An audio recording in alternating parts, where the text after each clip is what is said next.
The town of Ingleswood was in the middle of nowhere, according to the map. I'd never heard of it before. Neither had any of my friends when I asked them before leaving. Even more strange was receiving a correspondence from a relation I hadn't spoken to since I was a young child. It had come out of nowhere, a letter proclaiming my great-uncle to be dead and informing me that I had inherited a slaughterhouse in a town I had never heard of. A slaughterhouse, of all things. I might have thought it was a prank, had there not been a rusted metal key included in the letter. Somehow, part of me knew the key was real, and that it belonged to the slaughterhouse my great-uncle had once owned. The ownership had been passed on to me, for reasons as of yet unknown, and I would have to drive up there in order to settle the inheritance. Which is why I was currently driving down a long serpentine road through a dense cluster of trees. It was still early afternoon, but the sky was gray and heavy, casting a dismal pall over the forest. Shadows crept out of the trees and onto the road, making it difficult to see without my headlights. I shuffled forward in my seat, hands gripping the wheel tighter as the trees grew around me. I'd been driving for just over 3 hours now, and it had been at least 30 minutes since I'd seen another car. According to my map, I should almost be there, yet I hadn't seen any signs of civilization. Nothing but empty fields and abandoned, ramshackle buildings in the middle of nowhere. And now, this forest that seemed endless and labyrinthine. The tires hit something in the road and the car jerked, throwing me forward in my seat. I slammed my foot on the brake and the car skidded to a halt, gravel hissing underneath my tires. I glanced in the rearview mirror and spied a shadow in the road, and I couldn't tell what it was. Had I hit an animal or something? I hadn't even seen anything. I debated ignoring it and driving off, but in the end, I cut the engine and climbed out of the car. The air beneath the trees was cold, and goosebumps prickled the back of my neck as I walked over to the misshapen lump in the road. The smell hit me first, the smell of old rotten blood. It was an animal carcass, a rabbit maybe, or something. It was too mangled and bloodied for me to tell. Flies buzzed around the torn flesh, the gray glint of bone poking from beneath the fur. Whatever it was, it had been dead for a while. I stood up and shook my head, lip curling against the stench. I'd move it off the road, but I didn't have anything with me that would do the trick, and I'd rather not touch it without proper protection. I would just have to leave it. Maybe carrion birds would come and pick it up later. I returned to my car, feeling a little bit nauseated, and drove off, watching the dead animal disappear behind me. 15 minutes later, and I finally broke free of the forest. Muted gray sunlight parted the clouds, dappling my windshield. On the other side of the trees were more fields, still noticeably empty. Found it odd that there were no cattle around, no sheep or pigs either. What was the use of a slaughterhouse if there was nothing to slaughter? In the distance, I glimpsed a small cluster of buildings. It was more like a settlement than a town. Stone and brick and straw. Not the kind of place I expected to find myself inheriting a building. Had my great-uncle really lived out in the middle of nowhere? Was that why I'd never heard of him? The road turned loose and rutted, and the car jerked and bumped as I drove closer to the town. A small sign, weathered and covered in mud, read, "Welcome to Ingleswood." At least it had a sign. The place wasn't a made-up town after all, I guessed. I pulled the car to a stop at the side of the road and pulled out my map again. The letter had contained specific coordinates to the slaughterhouse, which, according to the map, was a little distance away from the town itself, on the very border. If I followed the road for a couple more miles and then took a left, I would arrive at the house. A flutter of nervous energy tightened my stomach. Didn't really know what to expect when I got there, and what I was going to do about the situation. The only reason I'd driven down here was to get a better understanding of things, assess the area, try to figure out what to do. Should I just sell the slaughterhouse, or should I move here? The latter option didn't sound particularly appealing after getting a glimpse of the area, but wouldn't know until I had a proper look around, I guess. I followed the loose gravel road for a little while longer before spotting a turnoff to the left. The remains of a broken stone wall lined the path, and I spotted another sign that was too rusted to read. Signaled to turn, even though there was no other car in the area. I followed the path through the sheltered wooden area until I reached a small house. It was more of a cottage, really, with white brick and a thatched roof. The place had an air of dilapidation about it, as though nobody had lived here for quite some time. Considering my great-uncle had passed recently, I knew that wasn't true. Beside the house was a large freestanding shed. A rusted padlock was chained around the door, and I knew without a doubt that the key I'd been given was the key to the shed. Did that mean the shed was the slaughterhouse? I parked the car on the grass and climbed out. The air out here was fresh and pleasant, a nice change from the city. Though beneath the fragrance of nature, I could smell something else. Something darker, richer. Old blood and rust and butchered meat. I threw a brief glance at my surroundings. My gaze skimmed past the trees and the field and the faint curl of smoke blotting the distant sky.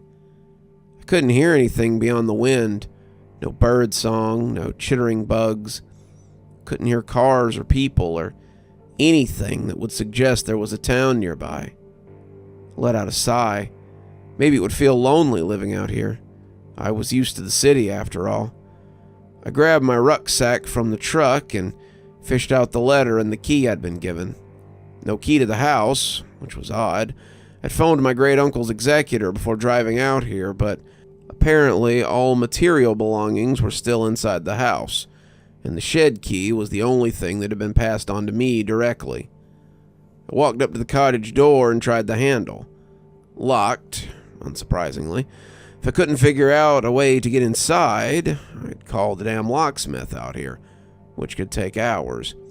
Muttering in frustration, I began rooting around the rocks and broken plant pots sitting outside the cottage. Whatever plants had once resided there were now withered and shriveled, their roots black and gnarled as they poked through the soil. I turned one of the empty pots over and grinned when my eyes caught a glint of silver.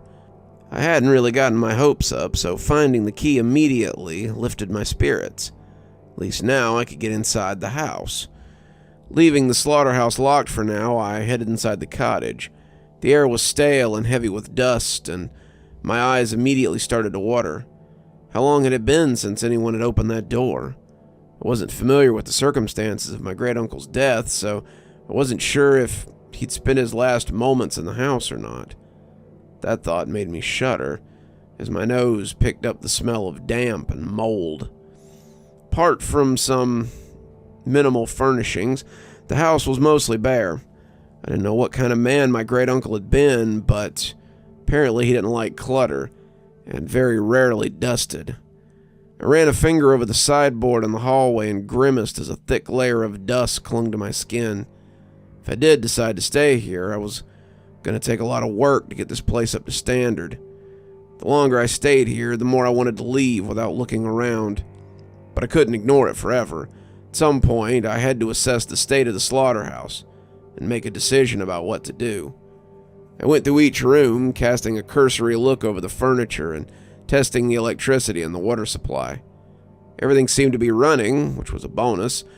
I'd already planned to stay the night here, so having hot water and lights would make it a lot easier. Upstairs, I paused on the landing and peered out the window. At the back of the house was a field of brown, uncut grass and some stilted shrubs. I could see the edges of the shed beside the cottage, the old wood stained and weathered. In the distance, I could see the cluster of houses that formed the village. As I was about to turn away, I glimpsed movement at the edge of the property, amongst the tree line.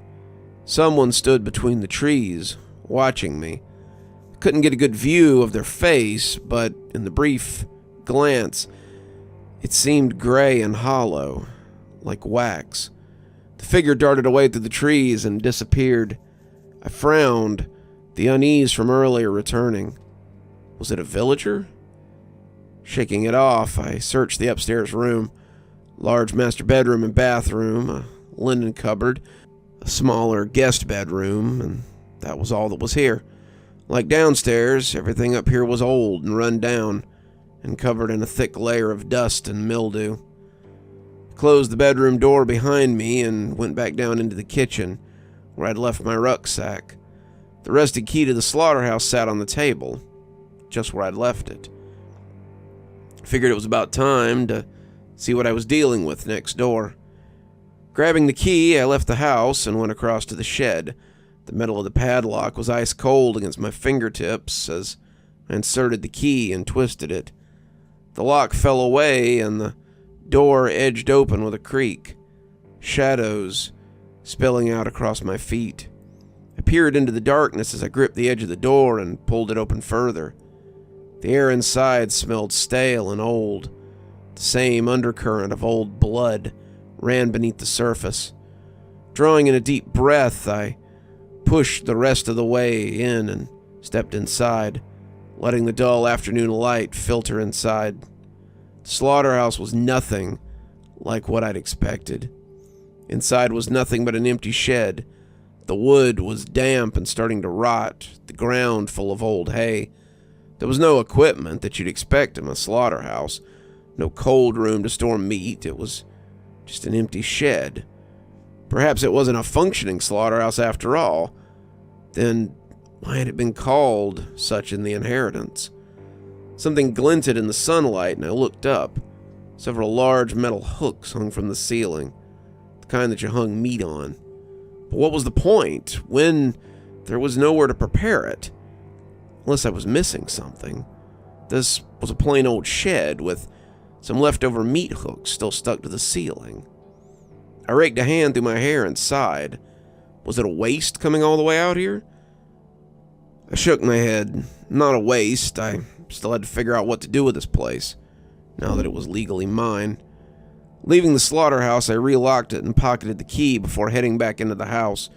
It was getting on in the afternoon, and I was tired from driving all morning, so I decided to grab a bite to eat while considering my options. By the time evening had rolled around, I still hadn't made up my mind about the place. There wasn't much merit in staying here if the slaughterhouse couldn't actually be used, and I didn't particularly fancy being stuck in the middle of nowhere. I could sell it, but not as it was. It would take a bit of work to get it into decent shape and make it appealing to potential buyers. The final option was just leave it here to gather dust, but it seemed like a waste. I had debated heading to the village to see who lived there, but after spying the strange figure watching me from the trees, part of me had been reluctant to venture too far from the house. Maybe I'd walk down there in the morning. As dusk grew outside, shadows encroaching further into the cottage, and a chill crept into my bones, I turned on most of the lights and went around drawing the curtains to block out the night. I wasn't fond of sleeping in unfamiliar places, so I spread my sleeping bag on the floor of the downstairs sitting room instead of upstairs. Using hot water from the kitchen, I made myself some instant noodles and ate them from the packet, listening to the radiator clank and groan as it rattled to life. Being on my own in a strange house was starting to make me feel a little unsettled, so I turned on the television to fill the silence. Nothing but static burst from the screen, so I switched it off just as quickly. With nothing else to do, I headed to bed early. I nestled into my sleeping bag and spread another blanket over me to ward off the chill. Fell asleep the second my head hit the pillow. I woke up early the next morning to the sound of someone tapping at the window. Blinking away the grogginess, I sat up. The room was still dark, shadows lingering around the edges. I reached over to switch on the lamp and stretched the crinks out of my neck from camping on the floor all night. What was making that noise? The curtains were still drawn, but I could see movement in the gap between the edges. Climbing stiffly to my feet, I walked over to the window and tentatively pulled the curtains aside, peering out. A beady black eye stared back. It was a crow, ruffling its inky black feathers. It tapped its beak 3 more times against the glass before flying away. I watched it go, frowning. Dawn had yet to break, and the sky was still in the clutches of night. According to my watch, it wasn't even 5 a.m. yet. But I was awake now, so I dragged myself into the kitchen to get some instant coffee. I slept right through the night, but I remembered having strange dreams in the midst of it. Dreams about meat and fresh and bloodied meat hooks. No doubt because of the circumstances I'd found myself in. When I returned to the living room, I found the key to the slaughterhouse sitting on top of my rucksack. I thought I'd left it on the kitchen table, and seeing it elsewhere left me momentarily disconcerted. Had I moved it there? I must have. There was nobody else here but me. Maybe I'd slept less well than I thought. I didn't trust the pipes enough to have a hot shower, so I changed into a fresh pair of clothes and drank my coffee until the light grew outside. It was another damp gray day, and the forest was as silent as it had been last night. Wherever that crow had flown off to wasn't anywhere close by. Once it was light enough to see by, I grabbed the key to the shed and went outside to investigate. I didn't really expect it to look any different, but maybe having had a full night's rest would give me a different kind of insight into what to do with this place. I unlocked the door, letting the padlock and chain fall to the ground with a heavy thump, and pulled it open. Inside was dim, and it took me a second for my eyes to adjust. As soon as I glanced inside, I froze, my heart lurching in my throat. The slaughterhouse was no longer empty.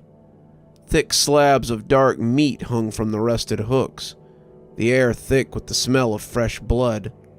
What the hell? Where had it come from? Last night, there had been nothing in here. The shed had been locked, and as far as I was aware, the only key to open it was in my possession. How had this meat gotten in here? Who was responsible? I took a step inside, feeling perturbed and perplexed by the discovery. There was just under a dozen chunks of flesh, as lean and expertly cut, glistening red in the morning light. I wasn't familiar with meat in this form, so I couldn't tell you which animal it belonged to, but I could tell it had been prepared recently. All of a sudden, I felt unnerved and unsafe. What was going on here? This was supposed to be my property, yet someone had clearly been creeping around here last night, hauling slabs of meat into my shed. I didn't like the thought of that at all. As I tried to sift through my thoughts, I heard approaching footsteps from behind. My heart pulsed faster as I turned around, not sure what to expect. A group of about 20 people were approaching my property from the trees. The first thing I noticed was their gauntness.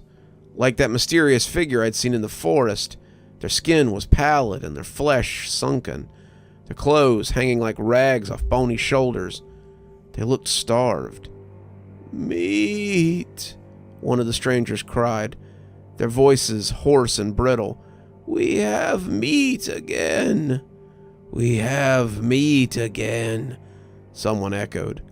"We are saved." "What?" I muttered, stumbling back in surprise as the group of people, presumably from the village, drew closer. "What's going on?" "You brought us meat.